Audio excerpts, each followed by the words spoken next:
Louvado seja nosso Senhor Jesus Cristo. Hoje é dia 19 de setembro, estamos no 25º domingo do tempo comum. O evangelho de hoje é de Marcos, capítulo 9, versículos 30 a 37. Naquele tempo, Jesus e seus discípulos atravessavam a Galileia. Ele não queria que ninguém soubesse disso, pois estava ensinando a seus discípulos. E dizia-lhes: o Filho do Homem vai ser entregue nas mãos dos homens e eles o matarão. Mas 3 dias após sua morte, ele ressuscitará. Os discípulos, porém, não compreendiam estas palavras e tinham medo de perguntar. Eles chegaram a Cafarnaum. Estando em casa, Jesus perguntou-lhes: o que discutíeis pelo caminho? Eles, porém, ficaram calados, pois pelo caminho tinham discutido quem era o maior.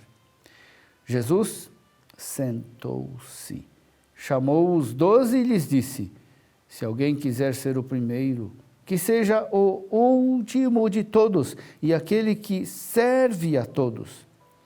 Em seguida pegou uma criança, colocou-a no meio deles e, abraçando-a, disse: quem acolher em meu nome uma destas crianças, é a mim que estará acolhendo, e quem me acolher está acolhendo não a mim, mas aquele que me enviou.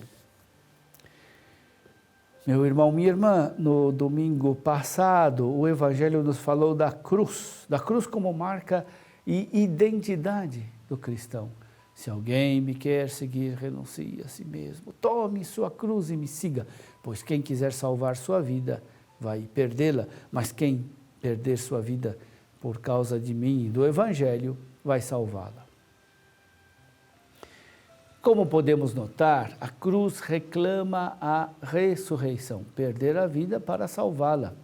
Vivendo e enfrentando o sofrimento e a morte como Jesus, podemos ter esperança fundada de que viveremos para sempre com Ele.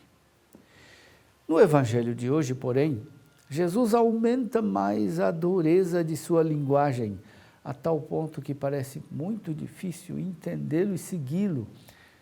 A cruz não é somente o sofrimento e a morte que se abatem sobre nós, mas a morte e o sofrimento é um estilo de vida que nós devemos acolher. A cruz e o sofrimento não é somente um acontecimento, são uma escolha de vida de quem vive no serviço e no dom total de si mesmo aos outros.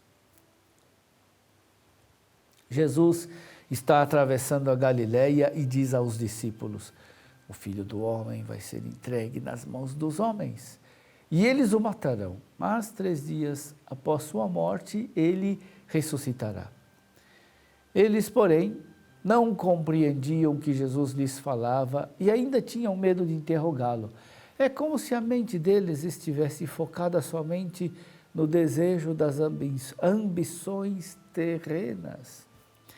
Jesus instrui os discípulos ao longo do caminho sobre a essência da missão evangelizadora, mas eles não compreendem e ainda por cima têm medo de perguntar, como se já intuíssem a resposta que não queriam ouvir. Eles chegam a Cafarnaum e quando chegam em casa, Jesus pergunta: o que discutíeis pelo caminho? Como resposta, Jesus recebeu um silêncio envergonhado, pois eles tinham discutido quem era o maior dentre eles.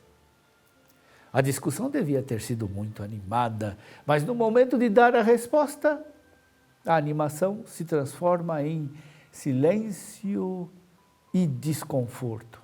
Mais uma vez, mais do que entenderem claramente, os discípulos parecem intuir obscuramente a mancada que eles deram.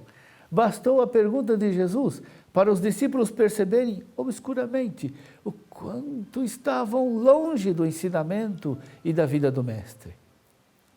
Perguntando, Jesus faz aparecer a soberba dos discípulos, que consiste em querer o degrau mais alto na estima dos outros. E isso que vemos em Cafarnaum, vamos repetir hoje nas nossas comunidades e grupos. Na casa de Cafarnaum, Jesus surpreendeu os discípulos com a sua pergunta: o que discutíeis pelo caminho? Ele tinha ensinado ao longo de todo o caminho: o Filho do Homem vai ser entregue nas mãos dos homens e eles o matarão. E agora, com a pergunta, os discípulos caem na conta da distância que havia entre o que eles deviam aprender de Jesus e o que eles realmente viviam. Viviam na ambição pelo primeiro lugar, na soberba pessoal, na competição com os outros, viviam no desejo de ser servidos pelos inferiores. O que discutíeis pelo caminho? Continua Jesus a perguntar a nós, a mim, a você. Qual é o seu desejo? O que você quer de coração? O que você procura realmente? De novo, a pergunta de Jesus nos desmascara e nos pega de calças curtas. Provavelmente sentimos a mesma vergonha de quem é surpreendido com desejos e pensamentos inconfessáveis. Jesus, porém, continua a ensinar. Ele desvia a atenção dos discípulos para fora do seu ego, com gestos bem concretos. Em vez de fazer um discurso teórico, ele dá concretude ao seu ensinamento com gestos muito reais. Pegou uma criança, colocou-a no meio deles e, abraçando-a, disse: quem acolher em meu nome uma dessas crianças, é a mim que estará acolhendo. E quem me acolher, está acolhendo não a mim, mas aquele que me enviou. Se alguém quiser ser o primeiro, que seja o último de todos e aquele que serve a todos. Prestemos atenção. O ensino de Jesus é concreto. Pega a criança, coloca-a no meio deles, abraça. Não é teórico nem abstrato. Ele põe a criança no centro, ou seja, o centro não sou eu. O ego não está no centro, mas a criança. A atitude de Jesus é o de acolhida, abraça a criança, e não de julgamento, de condenação. Ele pede aos discípulos atenção, concentração. Por isso Jesus se sentou, chamou os 12 e devem, portanto, evitar a distração e a agitação. Jesus não condena que busquemos a excelência, mas finaliza essa busca pela excelência, a orienta e lhe dá uma nova finalidade: ser perfeito como o Pai é perfeito, ser misericordioso como o Pai é misericordioso. Se alguém quiser ser o primeiro, seja o último de todos e aquele que serve a todos.